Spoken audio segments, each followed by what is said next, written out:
सिडको उत्तमनगर चौक परिसरातील बंजोज कॅफेमध्ये रविवारी रात्री 7 वाजेच्या सुमारास अचानक आग लागल्याने परिसरात काही काळ भीतीचे वातावरण निर्माण झाले होते.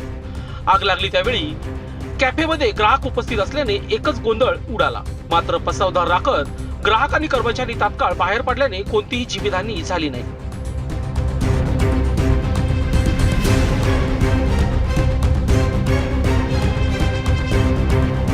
या आगीत कॅफेमधील fridge, gas cylinder, fire over, table खुर्च्या, फॅन तसेच इतर साहित्य जळून मोठे नुकसान झाले.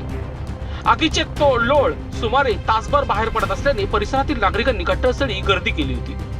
कॅफेच्या वरच्या मजल्यावर निवासी फ्लॅट असल्याने तेथील रहिवाशांनी खबरदारीचा उपाय म्हणून काही काळ घराबाहेर पडत सुरक्षित ठिकाणी आश्रय घेतला. त्यामुळे संभाव्य मोठी दुर्घटना टळली.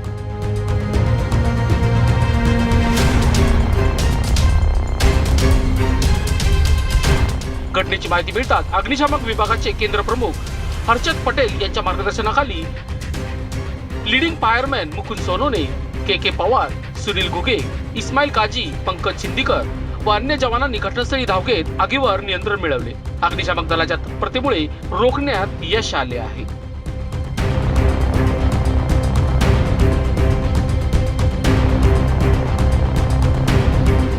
आपलं नाव काय? हरीश रॉड. कशामुळे आग लागली? शॉर्ट सर्किट झालं होतं बोर्डमध्ये. बरं, म्हणजे कसं काय नेमकं काय प्रकार? काय सांगता शॉर्ट सर्किटच म्हणावं लागेल. बरं, किती वाजता आग लागली? सुमारे 7च्या दरम्यान, 6:30-7च्या. बरं, त्यानंतर मग तुम्ही अग्निशमन यांना फोन केला? हो, त्यांना कॉल केला. बरं, किती नुकसान झालंय?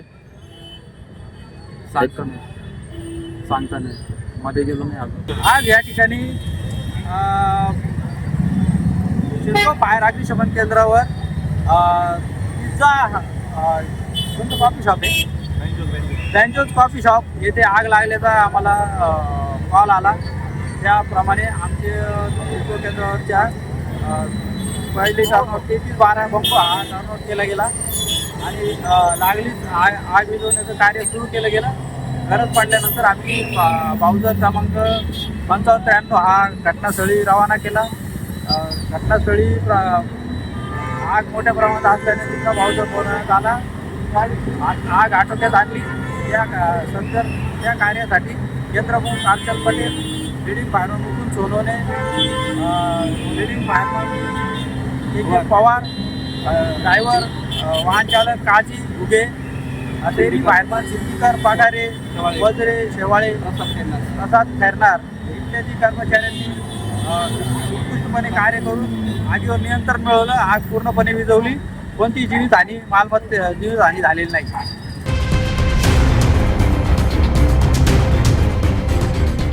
वृत्तसंकलन विभाग, सिडको, नाशिक.